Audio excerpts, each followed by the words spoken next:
What's going on, everyone? Jared Sandler with you from Globe Life Field. It's nice to be back here inside the home of the Rangers. In the booth right now, separate booths again this year, so I've got this space all to myself. Plenty of room for activities and, of course, to chat with you all. So our Rangers update today, and the game's starting at 7:05 here in the Metroplex, so nothing game-related. But the big news, it seemed like yesterday was the line of questioning and Chris Woodward's responses. It was trending this direction, but Rougned Odor's time with the Rangers appears to have come to an end. The Rangers have informed him he will not make the opening day roster. The Rangers do not have to take action until opening day, so the likely case is that they're going to designate him for assignment. Because of his contract, no one will claim him, and then he'll elect free agency as opposed to accepting a minor league assignment. The Rangers, of course, will try to trade him, but that's going to be tough to do with his contract unless the Rangers are going to take back a significant amount of money or send a significant amount of money to cover the contract. Maybe they can get something, anything, but whatever the case, Rougned Odor's time is done. I know some people are celebrating, and I get it. It's really, to me, more unfortunate that a guy that showed so much talent and promise early on just wasn't able to materialize that into something more substantial. I think financially where the Rangers are, it's really not that big of a deal. Yes, they're paying him more money than you want to pay someone who's not going to be playing for your team, over $10 million, around 12 next couple years. But, the Rangers don't have a ton of money invested in guys right now. That's not going to get in the way of their ability to operate. The Rangers, I do think the significance here is they're in a different era now. No Elvis, no Rugi. I guess Joey's a holdover in some ways from the last two playoff teams, though he wasn't really a contributor.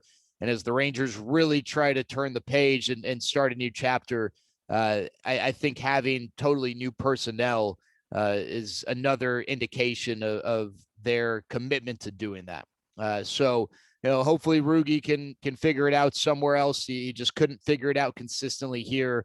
A great month here, a great month there just isn't enough at this level, especially when the other months were as low as they were for Rugi. So Nick Solak's going to be the second baseman. We knew that. Charlie Culberson and Brock Holt will get time at third base. We learned that Charlie Culberson has made the team. And again, with the way Woody was speaking this spring, it seemed like, I don't want to say that was a foregone conclusion, but Charlie Culberson would have a role. It was just a matter of where, and I think we have a sense now what his role will be. I think he'll get a lot of opportunity at third base. So the other news today, two other pieces. One, we learned that Jose Leclerc's going to have Tommy John surgery. I don't think that was. Unfortunately, I don't think that's a big surprise. Just where that was headed. So he'll be out for this year, and then probably the start of next year. Hopefully he can come back and maybe recapture some of that magic he had from 2018 that we haven't really seen since. So he's actually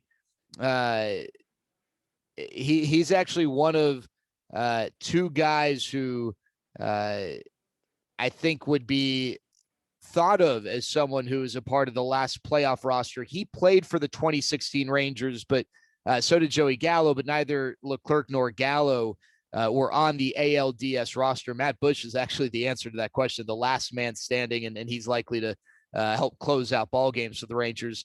The other piece of news is the rotation. So we knew Kyle Gibson was the opening day starter. Kohei Arihara will start the second game. Jordan Lyles, as a part of a tandem, will start the third game.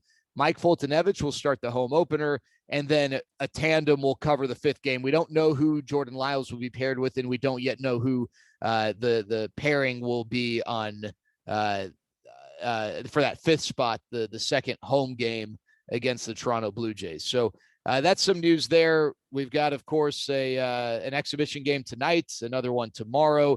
The game tonight will be on the Texas Rangers radio network and 105.3 The Fan with full pregame and postgame coverage as well. We'll also have the Hall of Famer Eric Nadel back behind the mic. There you go. That's our update for today. We'll talk to you guys later.